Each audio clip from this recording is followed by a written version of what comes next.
ఈ రెండింటినీ ప్రామాణికంగా తీసుకుని ప్రతి అడుగు కూడా మేము అప్పట్లో వేయడం జరిగింది.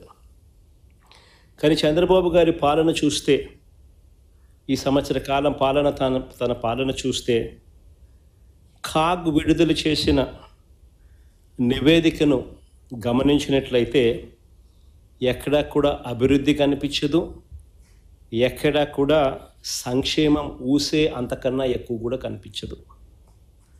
బాబు గారి పాలనంతా కూడా ఈ సంవత్సర కాలంలో మోసాలతో నడిపిన, ప్రజలకిచ్చిన హామీలన్నీ కూడా ఎగరకొడుతూ మోసాలతో గడిపిన పాలనే కనిపిస్తుంది.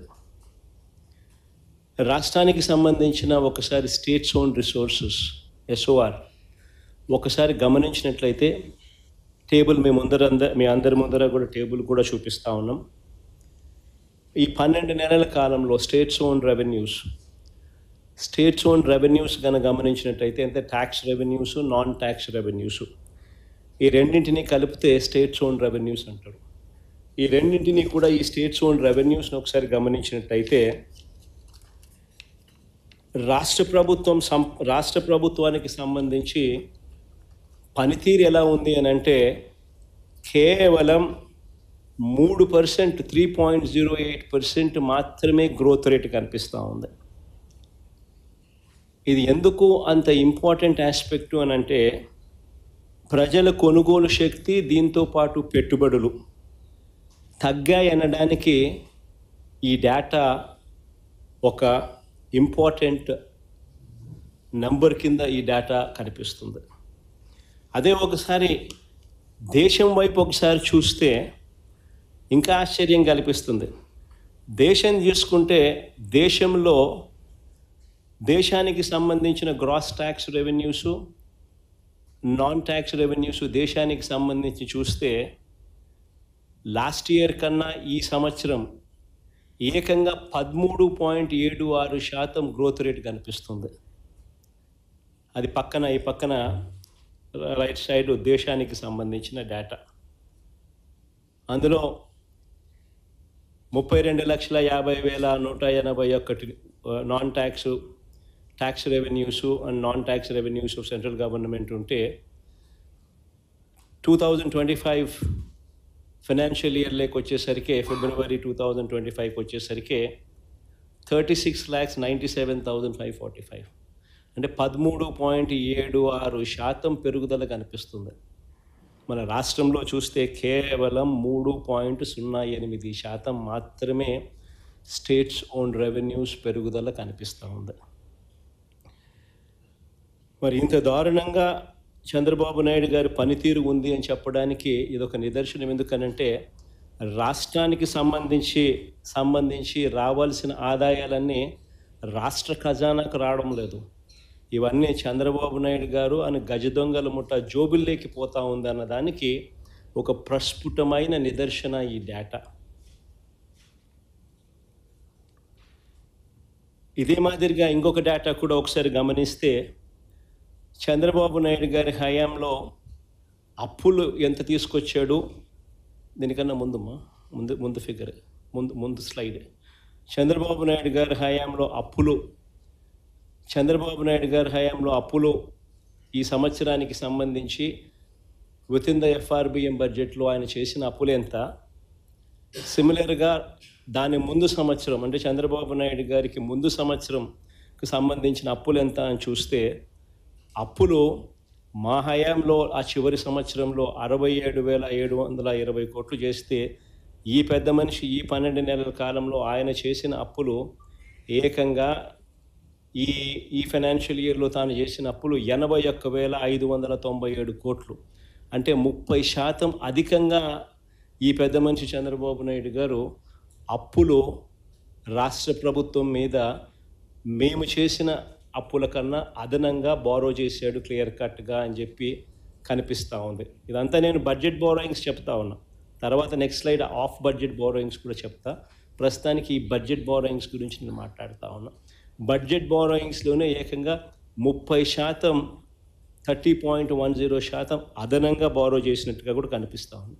సిమిలర్గా చంద్రబాబు నాయుడు గారి హయాంలో ఈ 12 సంవత్సరాలలో క్యాపిటల్ ఎక్స్పెండిచర్ అంటే మూలధన వ్యయం ఒకసారి గమనిస్తే దాని ముందు సంవత్సరంలో వైఎస్ఆర్సిపి గవర్నమెంట్ ఉన్నప్పుడు 23,330 కోట్లు మూలధన వ్యయం చేస్తే చంద్రబాబు నాయుడు గారి హయాంలో ఆ క్యాపిటల్ ఎక్స్పెండిచర్ కేవలం 19,177 కోట్లు, అంటే -17.80%, అంటే -17.80% చేశాడు. అంటే ఎక్కడికి పోతా ఉన్న ఈ డబ్బులు? చంద్రబాబు నాయుడు గారి జోబిల్లోకి, ఆయన గజదొంగల ముఠా జోబిల్లోకి పోతా ఉన్న ఈ డబ్బులు అని చెప్పడానికి ఇవన్నీ కూడా డేటా వెరీ క్లియర్గా కనిపిస్తూ ఉంది. చంద్రబాబు నాయుడు గారు రాష్ట్రాన్ని అతలాకుతలం చేస్తూ ఉన్నాడు అన్నది కూడా ఈ డేటా ప్రస్ఫుటంగా కూడా తెలియజెప్తూ ఉంది. ఇంకా నెక్స్ట్ స్లైడ్ ఒకటి చూస్తే ఇంకా ఆశ్చర్యకరమైన విషయాలు కనిపిస్తాయి. అదేమిటి అని అంటే 2019 నుంచి 2024 దాకా, అంటే వైఎస్ఆర్సిపి ప్రభుత్వం 5 సంవత్సరాలలో కూడా వైఎస్ఆర్సిపి ప్రభుత్వం ఎంత అప్పులు తీసుకొచ్చింది అని చెప్పి చూస్తే, రాష్ట్ర ప్రభుత్వం వైఎస్ఆర్సిపి హయాంలో రాష్ట్ర ప్రభుత్వానికి సంబంధించిన డైరెక్ట్ గవర్నమెంట్ బారోయింగ్స్ అయినా తీసుకోండి, దానికి అదనంగా గ్యారంటీడ్ బారోయింగ్స్ కూడా, గ్యారంటీడ్ డెట్ కూడా తీసుకోండి, దానికి అదనంగా guaranteed det of public sector undertakings కూడా తీసుకోండి, దానికి అదనంగా non guaranteed det of public sector undertakings కూడా తీసుకుంటే కూడా చూసినట్టయితే చంద్రబాబు నాయుడు గారి హయాంలో ఆయన దిగిపోతూ 3,90,000 కోట్ల 247 కోట్లు మాకు ఇచ్చిపోతే, మా హయాం దిగిపోయేసరికి అన్ని రకాల అప్పులు ఇంక్లూడింగ్ నాన్ గ్యారంటీడ్ లయబిలిటీస్ కూడా, అంటే పవర్ సెక్టార్లకు సంబంధించిన నాన్ గ్యారంటీడ్ లయబిలిటీస్ కూడా కన్సిడరేషన్లోకి తీసుకుంటే అది 7,21,918 కోట్ల కింద కనపడి మా 3,32,671 కోట్లు మేము చేసినట్టుగా అనిపిస్తుంది. అదే చంద్రబాబు నాయుడు గారు అంటే 13.57% కంపౌండెడ్ యాన్యువల్ గ్రోత్ రేట్ మా హయాంలో కనిపిస్తుంది. చంద్రబాబు నాయుడు గారు దిగిపోయే నాటికి రాష్ట్రం విడిపోయి చంద్రబాబు నాయుడు చేతుల్లోకి గవర్నమెంట్ వచ్చి ఆ తర్వాత చంద్రబాబు నాయుడు గారు దిగిపోయే నాటికి చూస్తే 1,40,717 కోట్ల అప్పు ఉండేది 3,90,247 కోట్లకు ఆయన తీసుకొని పోయి అదనంగా ఆయన 2,49,000 కోట్లు అప్పట్లోనే చేసి 22.63% అప్పులు అప్పట్లోనే అప్పుల సామ్రాట్ కింద పేరు తెచ్చుకున్నాడు. సరే, అప్పుడు గత చరిత్ర. ఇప్పుడు ఎందుకు ఈ కాంటెక్స్ట్ చెప్తా ఉన్నానంటే ఇప్పుడు చరిత్ర చూద్దాం.